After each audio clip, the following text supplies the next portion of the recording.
주님 찬미합니다. 오소서 성령님, 새로나게 하소서. 그리하여 모든 사람이 하나님의 구원을 보리라. 안녕하세요. 안녕하세요. 오늘 세례자 요한이 하나님의 말씀을 듣고 사람들에게 예수님의 오심을 준비하기 위해서 회개의 세례를 선포하는 그 모습에 대해서 루카복음서 저자는 이사야 예언서의 말씀을 빌려 광야에서 외치는 이의 소리라고 이렇게 말하고 있습니다. 왜 광야일까요? 예수님을 준비하기 위해서 선포된 당신 말씀이 왜 광야에서부터 울려 퍼지게 하나님은 그렇게 하셨을까요? 우리가 좀 생각해 보면 광야보다는 사람들이 많이 살고 있는 도시가 더 효과적이지 않을까요? 광야에 아무도 없을 텐데. 하나님께서는 광야를 선택하십니다. 그뿐만 아닙니다. 여러분도 오늘 잘 보십시오. 당시에 누구보다도 아주 강한 권력을 갖고 있었던 본시오 빌라도나 헤로데, 필리포스, 오늘 복음의 첫 번째 부분에 열거되고 있는 영주들의 이름들, 이스라엘을 다스리던 권력가들을 왜 선택하지 않았을까요? 왜 광야에 살고 있는 세례자 요한을 선택했을까요? 하느님은 생각해보면, 우리가 머리로 생각해보면 본시오 빌라도가 하느님의 말씀을 받고 예수님을 맞이할 준비를 하라고 시키면 정말 많은 사람들이 따르고 쉽게 할 텐데, 아니면 종교적으로 굉장히 덕망이 높고 강한 권력을 갖고 있었던 대사제 한나스나 카야파에게 하느님의 말씀이 내려서 예수님의 오심을 준비하게 했다면 더 많은 유다인들이 아주 쉽게 예수님을 받아들이고 예수님을 십자가에 못 박지 않았을 텐데요. 근데 왜 하나님은 세례자 요한을 선택했을까요?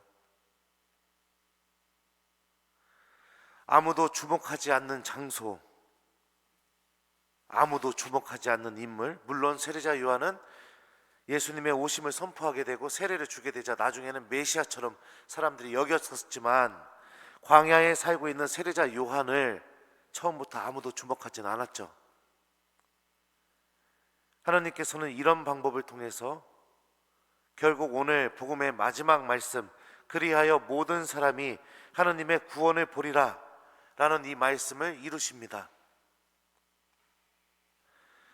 우리가 기억해야 될 중요한 것 한 가지가 뭐냐면, 하나님께서는 내가 납득할 수 있는 방법으로, 내가 너무나 쉽게 이해하고 잘 받아들일 수 있는 방법으로 당신의 구원 계획을 세우지 않는다는 점입니다. 불가능해 보이는 방법으로도, 너무나 미약해서 아무 의미가 없어 보이는 그런 방법을 통해서도 당신께서 계획하신 일들을 하나씩 이루어서 결국에는 모든 사람이 하느님의 구원을 보리라 라는 이 말씀이 완전히 이루어지게 만들어 주시는 분이 하느님입니다. 예수님도 같은 방법을 선택하셨습니다. 하느님처럼 직업 때문에 죄를 지을 수밖에 없는 사람들인 어부들을 제자들로 선택하셨습니다. 예수님의 능력이라면 당시에 힘을 갖고 있던 사람들, 권력을 갖고 있던 사람들 얼마든지 당신의 제자로 만들 수 있을 거라고 생각합니다. 눈앞에서 기적 몇 개 보여주면 눈이 뒤집혀져 가지고 분명히 예수님 따르겠죠. 그런 쉬운 방법을 선택하지 않으셨습니다. 죄를 지을 수밖에 없는 세리들, 무식한 사람들, 그런 사람들을 당신의 제자로 삼으셨죠. 그분 곁에는 늘 죄인들과 병자들이 함께 했습니다. 심지어 절대로 그런 일이 일어날 수가 없을 거라고 여겨졌던, 도저히 이 사람이 이 행동을 하는 게 믿기지가 않을 거라고 여겨졌던 누구죠? 교회를 박해했던 바오로가 완전히 예수님을 사랑하는 사람으로 예수님에 대한 열정이 가득 차서 이방인들에게 수많은 교회를 세우는 사람으로 예수님은 그런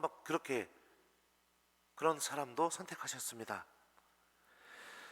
우리가 판단할 때 불가능하고 받아들일 수 없고 비효율적이고 절대로 이루어질 수 없는 그런 방법들을 통해서 하나님께서는 당신의 구원을 이루신다. 이게 바로 오늘 복음이 우리에게 주고 있는 메시지입니다. 바오로 사도는 이런 하나님의 구원 계획이 이루어지는 모습에 대해서 자신의 서간에서 다음과 같이 말합니다. 하나님을 사랑하는 이들, 그분의 계획에 따라 부르심을 받은 이들에게 모든 것이 함께 작용하여 선을 이룬다는 것을 우리는 압니다. 하나님께서는 내가 이해할 수 없고 납득이 안 된다 하더라도 모든 것이 함께 작용해서 선을 이루어 주시는 분이시고 당신의 구원을 이루어 주시는 분이십니다. 오늘 말씀이 이렇게 우리에게 선포를 하고 있다면 우리가 어떤 믿음을 갖고 살아야 되는지 매우 자명합니다. 신앙은 이 놀라운 신비 안에 담겨 있는 하나님의 구원과 하나님의 섭리를 믿어가는 여정입니다. 지금 당장은 이해할 수 없고 눈앞에 펼쳐지는 일들이 나에게는 절대로 하나님을 믿을 수 없는 상황이라고 여겨질 때마다 주님께서 나를 불가능한 길로 인도하고 내가 납득이 안 되는 방법으로 자꾸만 나의 삶을 인도하는 것처럼 보여지는 상황이 나에게 온다고 할 때마다 주님, 그러면 다음에 당신을 믿겠습니다. 주님, 그러면 상황이 좋아지면 다음에 다시 나오겠습니다. 주님, 지금 상황은 납득이 안 되니 잠시 당신의 말씀을 듣는 것을 그만두겠습니다 라는 것을 선택하는 게 아니라는 거죠. 그럼에도 불구하고 하나님께서는 모든 것이 함께 작용하게 해서 선을 이루어 주시고 구원을 이루어 주신다는 것을 믿고, 분명히 하나님께서 이런 방법을 통해서, 이 방법을 통해서라도 나를 선으로 구원으로 인도하신다는 것을 믿고 끝까지 하나님을 붙들고 있는 것, 이게 바로 우리들의 신앙생활 안에서 반드시 있어야 될 한 가지 중에 하나라는 것을 우리가 생각해 볼 수 있습니다. 세례자 요한은 죄의 용서를 위한 회개를 선포했다고 합니다. 제가 몇 번이나 우리 교우들에게 얘기했었습니다. 회개, 메타노에요, 동사는 그렇게 얘기하고요, 명사는 메타노이아 이렇게 됩니다. 이거 똑같은 단어입니다. 뭐뭐와 함께라는 전치사와 생각하다를 의미하는 동사, 아니면 생각, 마음, 정신 이런 것을 의미하는 명사와 합쳐진 단어입니다. 그러니까 내 생각 안에 어떤 것이 함께 있게 되는 거, 내 마음과 정신 안에 어떤 것이 반드시 함께 있게 되는 거, 이게 회개입니다. 그러면 어떤 것이 내 마음과 정신 안에 반드시 있어야 될까요? 바로 하나님이죠. 그리고 하나님의 말씀. 더 오늘 복음의 관점으로 말하면, 더 정확하게 말하면 하나님의 섭리. 주님께서는 반드시 어떻게 해서든지 구원으로 인도하신다는 그런 믿음, 이런 게 내 마음과 정신 안에 존재하게 될 때 회개는 우리들 안에서 자연스럽게 일어나게 됩니다.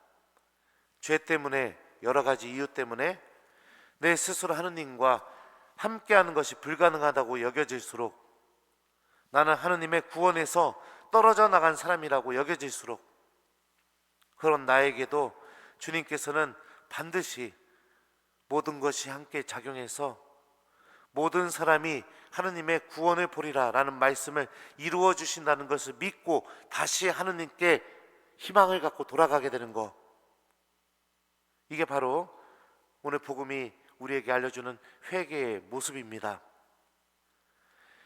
예수님을 준비하는데 가장 필요한 것, 주님께서는 분명히 나를 구원하신다 라는 사실을 믿고 살아가는 겁니다. 예수님께서는 나를 심판하러 내 죄를 낱낱이 밝혀서 벌을 주시러 오시는 것도 아니십니다. 이런 나도 당신을 통해 구원받을 수 있다는 것을 증명해 주기 위해서, 실제로 이루어지기 위해서 오십니다. 그러니 우리는 모두 하느님 섭리의 힘을 믿고 지금 당장은 이해할 수 없고 지금 당장은 하느님을 놓아버리고 싶은 그런 순간이 다가온다 하더라도 끝까지 하느님을 붙들고 있는 그런 신앙이 되어야 됩니다. 오늘 제1독서에서 다음과 같이 얘기하죠. 하느님께서는 당신에게서 나오는 자비와 의로움으로 당신 영광의 빛 속에서 이스라엘을 즐거이 이끌어 주시리라. 주님께서는 오묘한 방법으로 우리 모두를 당신의 자비와 의로움과 함께 인도해 주실 분이십니다. 그러니 교우 여러분들, 지금 상황도 많이 좋지 않죠. 그리고 자꾸만 하느님을 잠시 믿는 것을 잠시 중단하는 게 맞다고 여겨지는 그런 판단들이 우리들 마음속에 올라올 수도 있습니다. 여러분들, 그럼에도 불구하고 하느님에 대한 믿음을 놓지 마십시오. 주님께서는 반드시 우리 모두를 구원으로 인도해 주실 것이기 때문에 그렇습니다. 자, 숙제 드리겠습니다. 일주일 동안 우리 어떻게 지내야 되는가? 오늘 말씀이 우리에게 알려주는 메시지 잘 기억하면서요, 하나님은 편한 방법, 내가 잘 이해할 수 있는 방법, 이런 방법으로 구원을 인도하시는 게 아니시죠? 믿음이 불가능하다고, 믿음을 지키는 것이 불가능하다고 여겨지는 순간마다 또 여러 가지 답답하고 뭐 내가 생각할 때는 진짜 그냥 잠깐 접자 그냥 마음속으로, 이런 마음이 들 때마다 그리하여 모든 사람이 하느님의 구원을 보리라, 이 말씀 좀 기억하면서 다시 하느님께 마음을 갖고 다시 내가 기도하는 사람이 되고 다시 하느님의 말씀을 기억하는 사람이 되도록 노력해보는 한 주간을 좀 보내봤으면 좋겠습니다. 그리하여 모든 사람이 하느님의 구원을 보리라, 이 말씀 좀 일주일 내내 내가 좀 간직하면서 힘들고 어려울 때, 기도하기 싫을 때, 미사에 오기 싫을 때, 그때마다 좀 이 말씀을 좀 잘 기억하면서 그래 맞지, 하나님께서는 섭리를 통해 분명히 우리 모두를 구원하실 거야 라고 이렇게 생각하면서 다시 하느님께로 나올 수 있는 힘을 얻는 한 주간을 보내봤으면 좋겠습니다. 그리하여 모든 사람이 하느님의 구원을 보리라. 아멘.